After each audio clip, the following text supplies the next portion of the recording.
নমস্কার। চলুন আজ যাওয়া যাক আমাদের প্রাচীন বঙ্গের ভক্তি আন্দোলনের শ্রেষ্ঠ ভূমি শ্রী শ্রী নবদ্বীপ ধামের এক বিশেষ ক্ষেত্রে। আমার এই নবদ্বীপ সিরিজের প্রথম ভিডিওতে আপনাদের নিয়ে যাব প্রায় 500 বছর পূর্বে প্রেমাবতার শ্রী শ্রী চৈতন্য মহাপ্রভুর যেখানে নিজের হাতে কুল গাছ রোপণ করেছিলেন, অর্থাৎ শ্রী শ্রী শ্রীবাস অঙ্গনে। শ্রীবাস পণ্ডিত, যিনি শুধুমাত্র যে শ্রী শ্রী চৈতন্য মহাপ্রভুর পার্ষদ ছিলেন সেটা বললে অনুচিত হবে। চৈতন্য চরিতামৃত অনুযায়ী তৎকালীন নবদ্বীপে ভগবান শ্রী চৈতন্য তার পার্ষদ এবং স্থানীয় নবদ্বীপবাসীদের সহিত হরিনাম সংকীর্তনের এক মহা আনন্দযজ্ঞে নিজেদের নিয়োজিত করেছিলেন। পরবর্তীতে এই সুমধুর হরিনাম ছড়িয়ে পড়েছিল গোটা বঙ্গে। সেটি যেন ছিল এক অদ্ভুত ধর্মীয় এবং সামাজিক যোগসূত্রের এক মেলবন্ধন। চলুন এবার বলি কে ছিলেন এই শ্রীবাস পণ্ডিত। বর্তমান বাংলাদেশের সিলেট অথবা তৎকালীন অবিভক্ত বঙ্গের শ্রীহট্টে জন্মগ্রহণ করেন এই শ্রীবাস পণ্ডিত।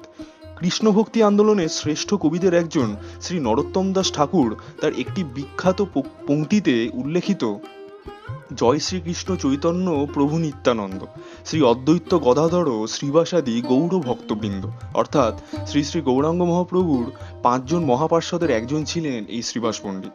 তৎকালীন নবদ্বীপে শ্রীবাস অঙ্গনে প্রত্যেক সন্ধেতে শ্রীখোল, করতাল এবং শঙ্খধ্বনিতে মেতে উঠত কৃষ্ণ ভক্তির এক অপূর্ব চিত্র। জনশ্রুতি অনুযায়ী বহু অলৌকিক ঘটনার সাক্ষী এই স্থান।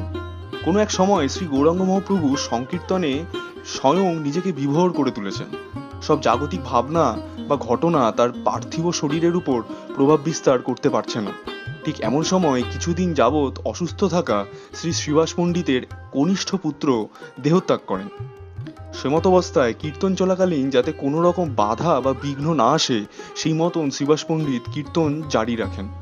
পরবর্তীতে ঘটনাটি শ্রী গৌরাঙ্গ মহাপ্রভুর কানে গেলে তিনি নাকি শ্রীবাসের সেই নিথর পুত্রের শরীরে স্পর্শ মাত্রই সেই বালক জ্ঞানত হরিনাম উচ্চারণ করে পুনরায় আবার অজ্ঞান হয়ে পড়েন। এই অদ্ভুত ঘটনার সাক্ষী ছিলেন সেই স্থানের সকলেই। অপূর্ব এই মন্দিরে রয়েছে ভগবান শ্রী বিষ্ণুর অপূর্ব দশাবতারের মূর্তিসমূহ। এছাড়াও মূল মন্দিরের সামনেই রয়েছে এক সুবিশাল নাট মন্দির। নবদ্বীপ শহরের একেবারে প্রাণকেন্দ্রেই রয়েছে এই মন্দির। আর হ্যাঁ, ভিডিওটি ভালো লাগলে অবশ্যই একটি লাইক করে দেবেন আর চ্যানেলটি অবশ্যই সাবস্ক্রাইব করে দেবেন। আর অবশ্যই কমেন্টে লিখবেন জয় নিতাই, জয় গৌর, জয় রাধে শ্যাম।